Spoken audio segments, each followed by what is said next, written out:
In 333 BC, amidst the rugged landscapes of southern Cilicia, in present-day Turkey, a battle would be fought that would shape the course of history. It was the Battle of Issus, a defining moment in the campaign of one of history's most legendary figures, Alexander the Great. Facing Alexander was the immense Persian Empire commanded by King Darius III. His army was vast, possibly numbering over 100,000 men. The Persian right flank was particularly formidable, filled with heavy cavalry from Bactria and Parthia, elite warriors ready for a fight. At the center, Persian infantry, including the feared immortals, prepared for battle. Darius, sitting high on his war chariot, commanded his troops with the belief that sheer numbers would overwhelm the Macedonian force. But he underestimated the skill, discipline, and tactics of his opponent. As the battle began, the Persian archers launched a relentless barrage of arrows, filling the sky like a deadly storm. The Macedonians, though, held their ground.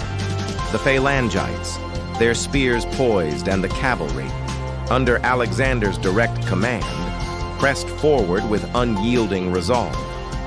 Alexander, ever the tactician, saw an opportunity. While the main engagement unfolded in the center, he led a bold charge against the Persian left flank, where the enemy was weaker. His cavalry swept through the Persian archers, tearing into the infantry lines with deadly precision.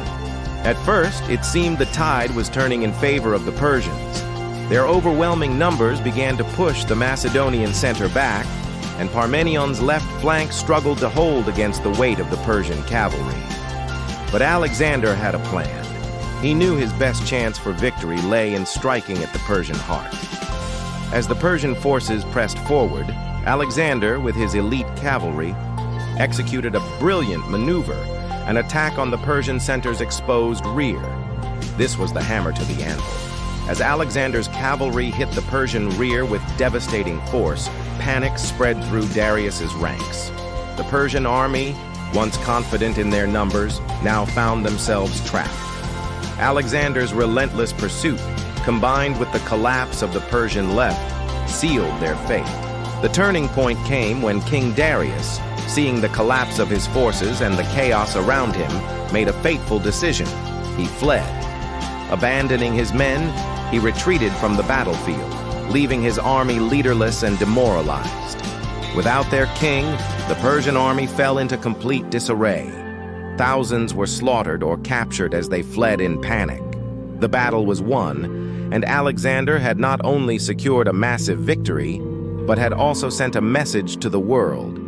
He was a force to be reckoned with. The Battle of Issus was a turning point in history. The Persian Empire, once seen as invincible, had been decisively defeated by a young Macedonian king. But this victory wasn't just about the battlefield. It was the beginning of a new era. Alexander's conquest would forever change the cultural and political landscape of the ancient world. Greek influence spread across Asia, from Egypt to India, ushering in the Hellenistic period. His triumph at Issus demonstrated the power of vision, strategy, and courage over sheer numbers. Alexander didn't just fight for land, he fought for immortality, and the world would never forget his name.